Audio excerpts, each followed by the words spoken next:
சமைக்கும்போது ஒரு லவ்வோட சமைக்கணும்டா. அதான் பாதி ருசியே. வெங்காயம் நறுக்கும்போது கூட ரசிச்சு நடக்கணும், லவ்வோட. வணக்கம் அண்ட் வெல்கம் டு இன்லாஸ் சமையல். இன்னைக்கு நீங்க பார்க்க போற டிஷ் முருங்கைக்கீரை பொரியல்.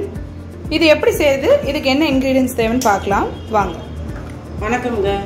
இப்போ இந்த முருங்கைக்கீரை பொரியல் செய்கிறதுக்கு நான் ஒரு கட்டு முருங்கைக்கீரை வாங்கிட்டு வந்து அதை நல்லா உருவிட்டு அலசி வச்சுக்கிறணும். ஏன்னா நம்ம மார்க்கெட்டில் விற்கும்போது நிறைய வண்டிங்கெல்லாம் போகும் வரும், அதனுடைய அந்த காற்றுல அந்த மண்ணெல்லாம் பறந்துருக்கும். அதனால் எப்பயுமே மரத்தில் இருந்து பறிச்சிட்டா கூட நம்ம கழுவ தேவையில்லை, கடையில் வாங்கிட்டு வர்றது கண்டிப்பாக கழுவி ஆகணும். நான் முருங்கைக்கீரையை உருவி நல்லா தண்ணியில் அலசி தண்ணியே இல்லாமல் நல்லா புழிஞ்சு லைட்டாக அரிஞ்சு வச்சுருக்கேன். இந்த மாதிரி அரிஞ்சு வச்சுக்கோங்க, முழுசாக செய்யாதீங்க, கசப்பாக இருக்கும். அதுக்கு ஒரு பெரிய வெங்காயம், 2 பச்சை மிளகாய் எடுத்து வச்சுருக்கிறேன், கொஞ்சம் கருவேப்பிலை, ஒரு 5 காஞ்ச மிளகா, கொஞ்சம் தேங்காய் துருவல். இப்போ அதை எப்படி செய்யலாம்னு பார்க்கலாம் வாங்க. சின்ன கடாய் சட்டி அடுப்பில் வச்சுட்டு இந்த கரண்டியில் ஒரு 1/2 கரண்டி எண்ணெய் சேர்த்துருக்கேன். கொஞ்சமாக இருந்தால் நீங்கள் 1/2 கரண்டி எண்ணெய் சேர்த்துக்கிட்டா போதும். கடுகு உளுத்தம்பருப்பு ஒரு ஸ்பூன் சேர்த்துக்குவோம். இந்த முருங்கை பொரியலில் வந்து நம்ம வெறுசாவே சோறு போட்டு சாப்பிடலாம், கரைக்கிட்டு நல்லாயிருக்கும். எனக்கு ரொம்ப பிடிக்கும் வெறும் கீரையை மட்டும் போட்டு சாப்பிட. இப்போ இந்த கருவேப்பிலையும் பச்சை மிளகாயும் இதில் சேர்த்துக்கலாம். நான் ஏற்கனவே முருங்கைக்கீரை பொரியல் வீடியோ போட்டிருக்கிறேன். அது வந்து பொரியரிசி போட்டது. பொரியரிசினா என்னன்னு தெரியும், நீங்கள் பார்க்கலன்னா எங்கள் வீடியோக்குள்ளே போய் கண்டிப்பாக பாருங்கள். மெயினாக குழந்தைகளுக்கு பெரியவங்களுக்கெல்லாம் கொடுங்க, செஞ்சு நீங்களும் சாப்பிடுங்க, ரொம்ப நல்லது. ஒரு சத்தான சாப்பாடு தான் முருங்கைக்கீரை. ஒரு நோய் எதிர்ப்பு சக்தியான ஒரு இதுதான் இது முருங்கைக்கீரை.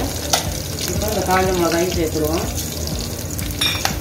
சேர்த்து நல்லா பொரிய வச்சுருவோம்.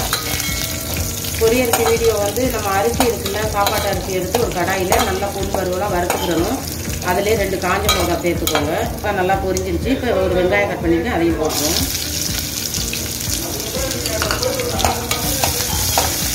போட்டு நல்லா கிளறி வைப்போம். இதில் வந்து கொஞ்சம் உப்பு சேர்த்துக்குவோம். 1 ஸ்பூன் உப்பு சேர்த்துக்கிறேன், உப்பு நிறைய சேர்க்க வேண்டாம். சேர்த்துட்டு நல்லா கிளறி விட்டுருவோம். அங்கிட்ட எங்கள் வீட்டுக்காரர் ஃபோனில் கட்டிக்கிட்டு இருக்காரு. நல்லா கிளறி விட்டுட்டு இந்த அளவு பொரிஞ்சு வரும்போது இப்போ நம்ம இந்த முருங்கைக்கீரையும் அதில் சேர்த்துருவோம். வெங்காயம் நல்லா வதங்கணும் அவசியம் இல்லை. வெங்காயம் இதிலே வதங்கிடும், ஓரளவுக்கு வதங்கினா போதும். இப்போ இந்த முருங்கைக்கீரையை அதில் சேர்த்து நல்லா கிண்டி விட்டுட்டு மூடி போட்டு மூடக்கூடாது. எப்பயுமே கீரை வகை பொரியல் பண்ணும்போது தட்டு போட்டு மூடக்கூடாது. அப்புறம் வந்து அந்த கீரை பொரியல் வந்து கருப்பாயிடும். ரொம்ப வெந்துருச்சுன்னா நமக்கு கசப்பு கொடுக்கும். அதனால் தட்டு போட்டு மூட வேணாம், திறந்தே வைங்க. இந்த மாதிரி நல்லா கிண்டி விட்டுருங்க. இப்போ பாருங்கள், முருங்கைக்கீரை நல்லா வதங்கிடுச்சு. நான் அப்படியே சிம்லே வச்சுருந்தேன். வெங்காயம்லாம் நல்லா வதங்கிட்டு இப்போ இந்த தேங்காய் துருவல் கொஞ்சம் போட்டுக்கிறேன். நமக்கு எவ்வளோ தேவையோ அவ்வளோ போட்டுக்கலாம். நான் வந்து ஒரு 4-10 தேங்காய் மிக்சியில் வந்து அப்படியே பூ மாதிரி பண்ணி வச்சுருக்கேன். திரும்பவும் சொல்கிறேன், எப்பயுமே மூடிடாதீங்க. எந்த கீரை பொரியல் பண்ணாலும் சரி மூடி போட்டு மூடிடாதீங்க, திறந்து வச்சே பண்ணுங்கள். அப்போ தான் நல்லாயிருக்கும். கலரும் அப்படியே பச்சை பச்சேர்னு இருக்கும், சாப்பிட்றதுக்கும் நல்லா ருசியாக இருக்கும். இந்த மாதிரி தேங்காயை போட்டு நல்லா கிளறி விட்டுட்டு இறக்கிற வேண்டியதான். இது அப்படியே நல்லா வெறும் சாதத்தில், சுடு சாதத்தில் போட்டு பிசைஞ்சு சாப்பிட்டு பாருங்கள். ஒரு தட்டு சோறு சாப்பிட்ற இடத்துல 2 தட்டு சோறு சாப்பிடுவீங்க. ஓகே, முருங்கைக்கீரை பொரியல் ரெடி. அடுப்பு ஆஃப் பண்ணிக்கலாம். நல்ல ஹெல்த்தியான டேஸ்டியான ஒரு முருங்கைக்கீரை பொரியல் எப்படி செய்யுதுன்னு பார்த்தீங்க. நல்லா குவிக்காக செஞ்சு இறக்கிட்டாங்க.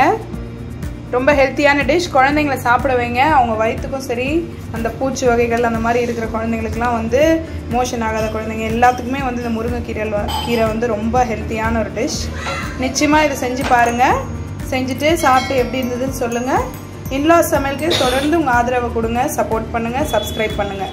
ஓகே, அடுத்து ஒரு நல்ல வீடியோடு உங்களை சந்திக்கிறோம். until then bye. எங்கள் சேனலுக்கு சப்போர்ட் பண்ணுங்கள், சப்ஸ்கிரைப் பண்ணுங்கள், கமெண்ட் செக்ஷனில் சொல்லுங்கள். ஓகே, பாய்.